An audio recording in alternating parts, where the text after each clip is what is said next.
Welcome to Numismatics Hub, your ultimate destination for fascinating stories, rare coin discoveries, and all things numismatics. Join us as we explore the world of currency and uncover hidden treasures one coin at a time. It's amazing how something so small, so light, and so seemingly insignificant can hide a story worth thousands, sometimes even hundreds of thousands of dollars. We walk by them every day, ignore them in our change, and often leave them sitting in the cup holders of our cars. The dime, a 10-cent piece in the American economy, is one of the most overlooked forms of currency. Yet, in 1985, something remarkable happened. A single dime minted that year would go on to become one of the most talked-about coins among collectors. A simple, silver-toned piece with a face value of 10 cents now carries a value of up to $173,000. And to understand why, we need to travel through time, through process, and through the eyes of history. It starts not in 1985, but decades earlier, in the 1940s, when the nation was mourning the death of one of its most beloved leaders. Franklin Delano Roosevelt, the 32nd President of the United States, had guided the country through the Great Depression and the Second World War. His leadership and resolve became synonymous with American resilience, and in the wake of his death in 1945, the U.S. Mint quickly moved to honor him in a way few had been honored before. They put his face on a coin. The choice of the dime was deliberate. Roosevelt had been instrumental in founding the March of Dimes, a movement to combat polio, a disease that had personally afflicted him. So when the Roosevelt dime was introduced in 1946, it was more than just a monetary update. It was a tribute, a statement of respect, and a connection between coin and cause. The design was entrusted to John R. Sinek, the chief engraver of the United States Mint at the time, and his work has remained virtually unchanged to this day. Fast forward nearly 4 decades, and the Roosevelt dime was still in circulation, still bearing the same dignified profile of the president who once led a nation through its darkest hours. In 1985, the Mint was producing coins with the same basic design. Roosevelt's face on the obverse, the reverse showing a torch flanked by an olive branch and an oak branch, symbols of liberty, peace, and strength. It was elegant, straightforward, and timeless. Yet within this familiar face lies the heart of an incredible story. In 1985, the Mint struck hundreds of millions of dimes. More than $1.1 billion at the Philadelphia Mint and over $570 million at the Denver Mint. These coins were mass-produced, made from copper-nickel clad over a pure copper core, and distributed rapidly across the country. They were used in vending machines, laundromats, and parking meters. To most people, one 1985 dime looked exactly like the next. But as always, the devil, or in this case, the value, is in the details. Some of these coins were different. Maybe they were struck by misaligned dies. Maybe the mint mark was applied twice. Maybe the dies were overused, causing slight doubling in the lettering. Or maybe, just maybe, one of them was minted in absolutely perfect condition and then never touched again. In coin collecting, those possibilities are golden. One particular 1985 Roosevelt dime, minted in Philadelphia, shocked collectors when it surfaced decades later in astonishing condition. It was flawless, minted with crisp detail, shining with luster, and completely untouched by circulation. It had the sharpest of strikes, clear details on Roosevelt's hair and face, and no contact marks, scratches, or blemishes. It had all the hallmarks of what numismatists call a high mint state, possibly MS-68 or MS-69. These grades are rare, especially in coins that were never intended to be saved or preserved. But this one was different. As it was examined and graded, experts noted an unusual feature, a possible mint error, perhaps an early die state or a slight double die on the reverse. The combination of the immaculate condition and this subtle, rare detail sent its value soaring. Collectors from across the country began bidding on it, knowing that it wasn't just another coin, it was a once-in-a-generation find. When the gavel fell at auction, the price was jaw-dropping. $173,000 for a coin that, on its face, was worth only a dime. That one coin rewrote the narrative for the 1985 dime. Suddenly, collectors were pulling out their change jars, inspecting every Roosevelt dime with a magnifying glass, hoping to find the next one. They weren't just hunting for a piece of currency, they were hunting for a hidden story, a mystery, a potential treasure, but the value wasn't just in the coin itself, it was in what it represented. It was a reminder that even the most ordinary things can carry extraordinary value. That something mass-produced, common, and easily overlooked might still hold secrets. And for collectors, that's the thrill, the possibility that the next great discovery is just sitting in a box somewhere, waiting to be found. What makes the 1985 dime even more compelling is how little separates a regular coin from a priceless one. Just a slight variation in the strike. Just a moment of care in how it was stored. Just a touch of good luck. The smallest things make the biggest difference.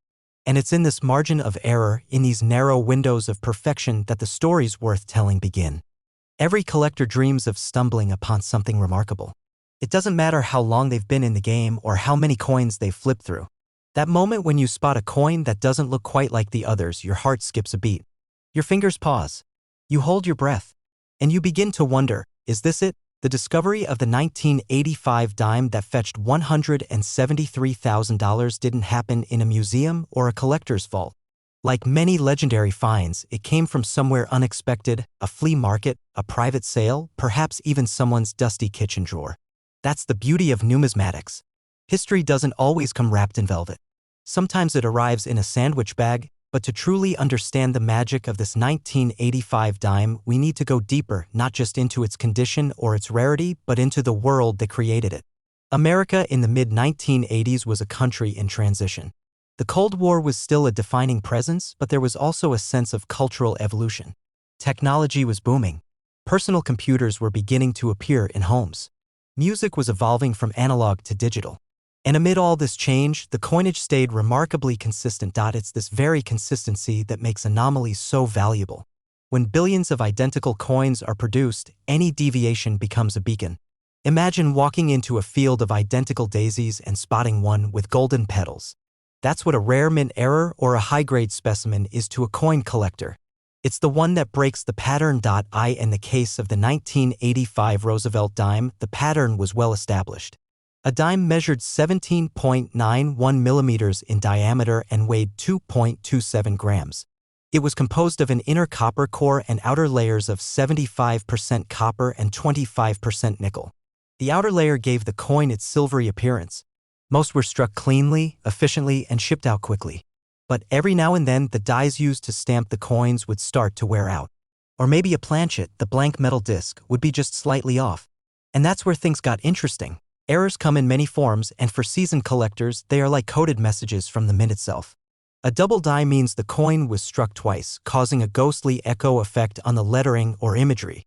A broad strike means the collar that contains the coin during striking failed, letting the metal spread unnaturally. There are also off-center strikes, clipped planchets, missing clad layers, and repunched mint marks. Each one tells a story, not of perfection, but of beautiful imperfection. What made the legendary 1985 dime so stunning wasn't just a rare error, though. It was the condition. It had survived the brutal, chaotic journey from die to bag, from bag to box, from box to circulation without a scratch. Think about that. These coins aren't delicately handled. They're not wrapped in silk and set on pillows. They're struck at incredible speed, dumped into bins, weighed, boxed, and shipped. They rattle against each other, slam into metal containers, and are grabbed by machines and hands alike. For a dime to come out of that process with no dings, no nicks, and no signs of wear? It's like a rose blooming in the middle of a thunderstorm, and yet it happened. The coin, now safely encased in a protective slab with a grading label from a trusted third-party grading service, stood as a testament to the improbable.